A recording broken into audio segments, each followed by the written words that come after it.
Welcome back to another video. I'm going to start off with a quote from Josh Spurrell's book here, The 100 Myths of Entrepreneurship versus Chainsaw. And it says by Steve Jobs, simple can be harder than complex. You have to work hard to get your thinking clean to make it simple. But it's worth it in the end because once you get there, you can move mountains.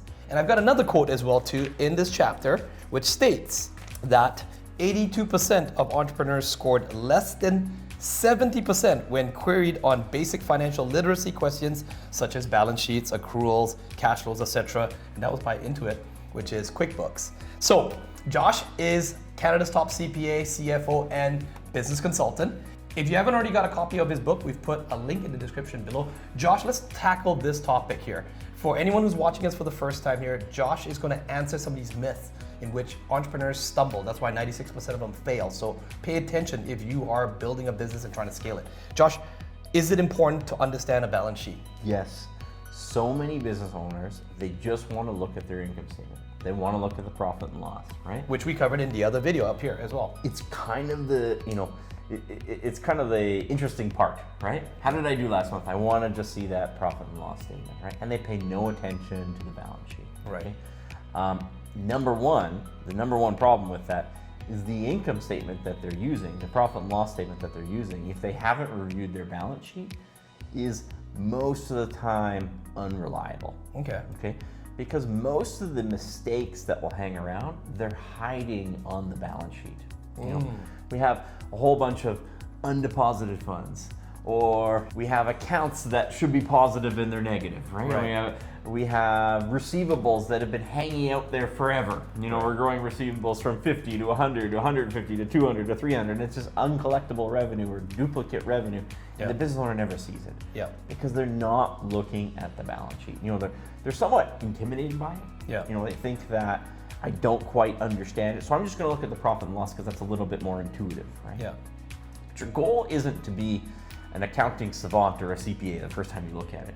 Your goal is to get more familiar with it over time. Okay? And you should really review your balance sheet before you review your profit and loss statement. Every single time you review those statements. What's the frequency? What do you recommend for a new business owner that's maybe made under 100,000 in gross revenue versus someone who's making $1 million in gross revenue? So, if you're new, right, and you're just starting out, you don't have any employees. We've talked about this before that, you need a fancy accounting software. A lot of times business owners would be better off with just a dedicated corporate bank account and going through those bank statements once a month. That's it's often sufficient before you have payroll. And you've also mentioned this in other videos, Josh, in several chapters about time blocking and just having that habit once a month or once a week to review financials, correct? So usually that's kind of the threshold level one, right? Then you get to the point where you're big enough to have employees. Once you're big enough to have employees, reviewing that balance sheet, that should be kind of usually a bi-weekly item. Bi-weekly, okay. Because normally you're paying your employees on a bi-weekly basis. And so I see business owners and they want to do like a month-end financial, but then they want to pay their employees weekly or bi-weekly. It's like, well, how did you even know you had enough cash to pay them unless you did a bank reconciliation and look at that balance sheet? And so it should mirror your payroll schedule. Right? If you want to pay people bi-weekly, you should be doing it bi-weekly. So you should probably do it the day before you do payroll or a couple of days before payroll so that if you are short, you can... Correct. Before that cash is dispersed, you should be looking at a balance sheet. So, and then we get into the business owners that are, $1 million or more or something. And usually, they're going to be reviewing their balance sheet on a bi-weekly basis, and then again on a monthly basis. And what will often happen is they've delegated that bi-weekly review to someone else within the organization. Like an internal admin staff or something. Correct. And then the owner is reviewing the monthly numbers. And that's usually the proven path on the cadence, right? But I have no idea where it came from that people want to review their financial statements on a different schedule than payroll, when often payroll is, if it's not the biggest, it's usually the second biggest expense that they have in their entire business, right? Yeah. And so your financial statement preparation should mirror that schedule. It's far more efficient. And also for accounts payable, right? So you got your payroll is one of your biggest expenses. Then you've also got your accounts payable to vendors, to your rent and things like that you got to pay out. It's good to review the balance sheet before that. Yeah, I mean, you're reviewing all of that at once, right? Yeah. And so the mistake people are making is they're reviewing it on a different schedule, right? They're reviewing their balance sheet on this schedule, and they're reviewing their payroll on this schedule, they're reviewing their AR on this schedule, and they're reviewing their AP on this schedule, right? Yeah. It doesn't make any sense, right? Yeah. Review that at once, right? Okay. And don't worry that you don't quite understand your balance sheet to begin with. Right. Okay? The fact is that you start reviewing it, and your goal with your bookkeeping or accounting team is to simplify your chart of accounts, which we talked about before, right? Previous video. Simplify your chart of accounts, but also you want to get simple explanations for things. Okay. So generally we recommend reviewing things in a 6-month comparative fashion. Yeah. Okay? Because if you're just reviewing a balance sheet today, and all you have is today, you can't understand any of the trends, and it's very difficult to pick out errors, right? Yep. The cash might be $100,000, right? Yep. Well, that could be incredibly high. We've never had more than $10,000 in the account for a year, or it could be incredibly low. We've never had less than $300,000 for the year, right? Yeah. But without that trend, so I mean 6 months where I can see, month 1, 2, 3, 4, 5, 6, and I can see all those numbers together. It's really difficult to pick out errors, even for an experienced CPA. I wouldn't review my internal financial statements without a 6-month comparative, because I get far less information, right? I'm not just concerned about what the balance is today. I'm concerned about what the trend was and getting there. Okay, so we really want to make sure that we review a 6-month comparative balance sheet. And you're going through these trends, and you're trying to look what doesn't make sense. Okay. And you should be trying to seek a simple explanation from your bookkeeper or accountant. And chances are, if they can't explain it to you simply, they probably don't understand it well enough, and it's very, very likely that there could be a mistake. Okay. Right?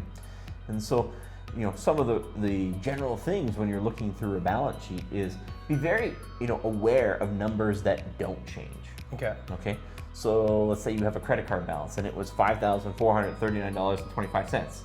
And the next month it's $5,439.25. Yeah. Chances are that's not the right balance. No one's probably reconciled the credit card in that month, right? In which case, if you were on the income statement, you're now missing all of the expenses on that credit card. Right. They're just not there, right? Yeah. And so, be very careful about numbers that stay exactly the same month to month, right? Yeah. Be very careful about numbers that suddenly flip negative. They're positive. You have AR people owe you money. Maybe they owe you $10,000, and next month it says that it's negative $2,000. Yeah. Okay. Now maybe that's the way you're booking deposits, and someone actually paid you and the revenue was not done, or maybe someone paid you and the income was not booked. Yeah. Okay. So these are the types of things that you're going to see if you look at a 6-month comparative and seek simple responses from your bookkeeper or accountant, right? And now there'll be some things that, it's not to say that if it does go negative, it's wrong, right? Or if it does say the same number, that it's wrong. But it triggers you to ask a question and try to get a simple answer. Yeah, it's like a yellow flag. Not quite a red flag, but it's a yellow flag to get your attention. That's right. And so, if you keep diligently going through that process and reviewing your comparative monthly balance sheet, now you usually recommend in 6-month stints, right? Yeah. You're going to extremely up-level your financial level competence, right? Okay. And going beyond that, once we flush out kind of the mistakes, make a reliable income statement, you have to understand that the game of money is actually won and loss on the balance sheet. Okay. It's actually not on the income statement. Okay. Income statements last a year, Yeah. and balance sheets can last generations, Okay. right? The goal at the end of the day in our inflationary monetary, policy, the goal is actually to acquire assets. Yeah. Right? So that balance sheet should be growing and getting bigger and bigger and bigger. The guy who makes the best pizzas in town, generally finishes second to the guy who makes the second best pizzas in town, but owns the building where the pizzas are produced. Right. Right? And so if you don't understand and up-level your financial statement knowledge and your ability to read balance sheets, you're not going to be able to acquire those assets. So even though you can't do it at the beginning, you're like, I don't have enough money to buy my building at the beginning. Okay, great. Once you get enough money, that's not the time to start learning how to read a balance sheet, right? Yeah, you should have been doing it for years already. You should have been doing that and understanding how to do that, right? Okay. Because the goal at the end of the day is, you know, as crazy as it might seem when you're starting out, it's whoever acquires the most gold and Bitcoin and stocks and real estate wins the game. Right. It's like the Monopoly game, but in this game, the real world game. The business exists to buy the real estate that it's in. Gotcha. Right?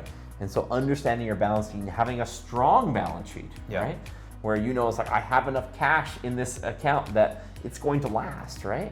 These receivables are ironclad, they're perfectly collectible. I haven't left my payables out of control. When I approach my bank, 5 years later, 10 years later, all of a sudden there's like, we're gonna lend you the money to buy that building. We can see your balance sheet is healthy. That's where it is, right? And so it's really a game changer. It's a long-term play. In the short term, it helps you, avoid mistakes. Right. In the long term, it helps you acquire assets. Right. Now, Josh, we always give action items to the viewers who watch this video, so it's very important that you subscribe here because we are actually here to help you beat the odds. And so if you're a business owner, an entrepreneur, considering to start a business, do you know that 96% of business owners actually fail? So we don't want you to fall into that statistic. We hope that you're in the 4%. That's why we're giving you these very critical pieces of information. Josh, what action items would you recommend for the business owners watching this video on balance sheets? Maybe what are the top 3 questions if they're gonna seek out advice from a CPA, a financial person, or even an accountant that they have currently right now? What 3 questions could they ask? Well, let's start step 1. Is you got to get on the right schedule. Okay. So once you have employees and you're making payroll, you should get a balance sheet assembled every time you do the payroll. Right. Okay. Step 1. And that you're actually reviewing that every single, if your payroll is bi-weekly, you're reviewing that every 2 weeks along with your income statement at that time. Right. Okay. That's step 1. Okay. Step 2, make sure you have a mechanism in place that you can ask simple questions and try to get simple answers, right? Yep. Now, if you're a smaller business and you just started payroll, it's probably going to be directed to a bookkeeper. They're not going to have the same level of sophistication as a CPA, right? But it's far better than nothing, right? Keep it simple, right? And then once you're in that boat where, let's say you're doing, more than $1 million a year, you should be looking through that balance sheet and income statement at once a month with a CPA. Got it. So that's kind of the shift. You can start right at the beginning. You can do it with just a bank statement. You're all by yourself, monitoring that, the cash inflows and outflows. It's probably going to keep you on the straight and narrow if you do that once a month. Okay. Once you're running payroll, you should have a bookkeeper or an accountant assemble a balance sheet and an income statement every 2 weeks, assuming you're doing the payroll every 2 weeks, okay? And you should review it at that time. Once you're doing more than $1 million, now here's where there's some serious money. You want to make sure you review that in addition to reviewing that every 2 weeks with, say, a bookkeeper, okay? You want to review the balance sheet and income statement once a month with a CPA, right? And you might delegate the first meeting, the bi-weekly review, right? But you don't delegate that monthly review that you're doing with the CPA. Not at that level. That's the entire game, right? It'd be like playing a sport and never looking at the scoreboard. It makes no sense whatsoever. Possible then. All right, so if you found value in this video, give us a thumbs up, send us a comment or a question, and we'll answer those questions directly ourselves. Check out some of the other videos in the other playlists, and we'll see you in the next video.